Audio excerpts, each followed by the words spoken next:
Mga kaibigan, boy, Lunes ngayon dito, kagabi Linggo. My goodness, talagang nag-inuman kami ng todo. Grabe ngayon ang tindi ng sakit ko sa ulo, may hangover ako mga kaibigan. Yun ang ano sa ating mga Pilipino malakas tayo uminom eh. Minsan nga 'di ba sa Pilipinas maghapon tayo magdamag kung mag-inuman.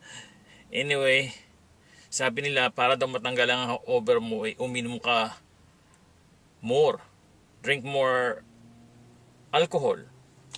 So, nandito tayo, hahanap tayo ng may inom pagkatapos ng trabaho. Siyempre, hindi pwede ngayon dahil papunta akong trabaho.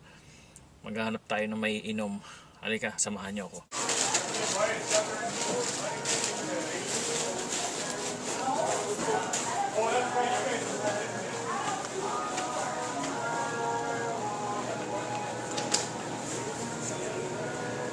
Okay mga kaibigan, nandito tayo sa Alak Isle. Ayan po, ito naka-lock to dahil yung mga tao ninanakaw to. Ito yung mga mamahali nila saka yung mamahali nila mga alak nakalak. Ayan po, may Silver Patron, Johnny Walker Black Label, Hennessy, yan ang paborito, Chivas Regal, Crown Royal, yan ang paborito sa atin mga kaibigan. Pero yung mga average citizen, alam mo naman yung kagaya ko, mga iniinom ko lang sa Pilipinas, yung mga Tanduay, mga Ginebra, Emperador, yun lang mga tinitira ko dun sa kayong regular na San Miguel Beer. Pero ito mga kaibigan, ang mga ito para to sa mga medyo kayang bumili. Yung mga tinignan ko sa online, yung mga iniinom sa atin mga kaibigan, yung mga kayang bumili, yung mga Absolute Vodka, J&B Whiskey, Johnny Walker, Fundador, Smirnoff Vodka, Jack Daniels. Yan ang mga tinitira ng mga middle income na Pilipino sa atin, ng mga OFW. Anyway, yan dito sa Amerika, ito yung mga alak na tinitira dito. Ito madalas ding inumin sa Pilipinas, itong Baileys na to. Mga kaibigan, ito brandy.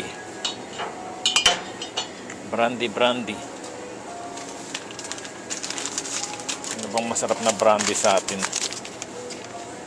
Yung Fundador, yun ang tinitirang masarap na brandy sa atin. Yun ang laging kung nakikitang iniinom.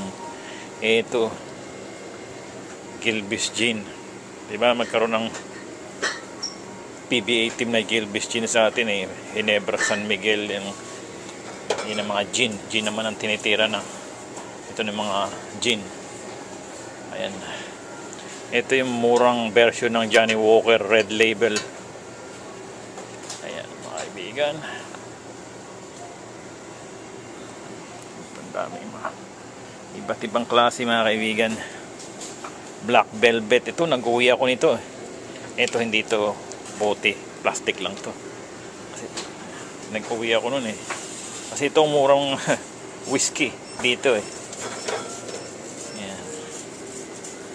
Ito naman ang Jose Cuervo, mga Margarita. Ayan ang tinitira ng mga kababaihan sa atin. Jim Beam, yung mga common. Ito syempre Tennessee Honey Jack Daniels. Wow. Ito naman yung regular na whiskey ng Jack Daniels. Ito pinapakyaw sa Pilipinas to lalo ng mga big time sa atin pag nakita nila sa mga sa Rustans, sa Robinsons, pag may nakita silang Jack Daniels hindi mo na kailangan bumili ka na agad or else mauubos yun dahil may mga pumapakyaw nun. Ayan mga kaibigan, Bacardi, Captain Morgan. Ayan, syempre mga tequila yan na pinapakyaw din sa Pilipinas to kasi dito pa lang sa Amerika marami nang tumitira nito kaya hindi na umaabot sa ibang bansa. Tequila. Ayan mga kaibigan, Ito naman yung mga vodka. Itong area na to, ito mga vodka. Ito absolute vodka. Ito ang tinitira sa atin ng mga Pilipino. Mga yan, Smirnoff yan. Ang paborito ng mga kababayan natin, mga kaibigan. Dahil hindi siya kamahalan. Whew, gali. Excited na akong uminom ngayon ha. Nangihina na ako mga kaibigan. Anyway, ayan po ang mga alak, mga hard liquor. Tignan naman natin mga kaibigan yung mga beer dito. Ito yung mga American beers. Budweiser, Country Club, Coors Light, Foster's, Corona, Heineken. Yan ang mga paborito nitong inumin nila. Malakas pagkonsumo ang mga Amerikano ng beer. Yan ang mga titindi dyan. Ayan. Ito pang isang klase mga, ayan, daming ring klase ng beer dito mga kaibigan. Ako yung nanginginig pag nakakikita ako ng beer dahil gusto ko nang talagang buksan at inumin eh. Ayan po mga Bud Light. Yeah, Michelob. Yeah. Corona, Pacifico, Clara, Modelo. Ito matatawa ka rito sa pamagat nito. Negra Modelo. Sa English niyan Black Model. Naalala ko tuloy ng bata ako may tinutokso akong batang babae doon, sinasabihan ko ng negra. Ngayon ko na-realize na matanda na ako na hindi pala maganda yung gano'n na tutokso ka ng negra, di ba? Pero nung lumaki yung batang yun sumikat sa amin, naging Miss San Juan pa ata yung batang yun Kaya lang, ewan ko na nangyari sa kanya. Pero anyway, itong Negra Modela na to, masarap siguro to, pero I have never tried this yet. Maybe in the future I'll try it. Anyway, hanggang dito lang mga kaibigan.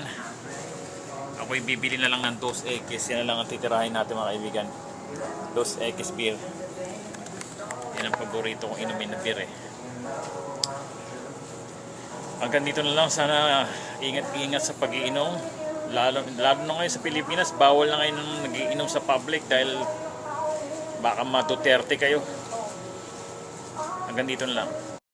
Di daw dito takla. Ang tawag dito takla. O ulang. Maliit na ulang. Ayan po. Ayan. Nakakatakot ang itsura nila pero masarap kayo.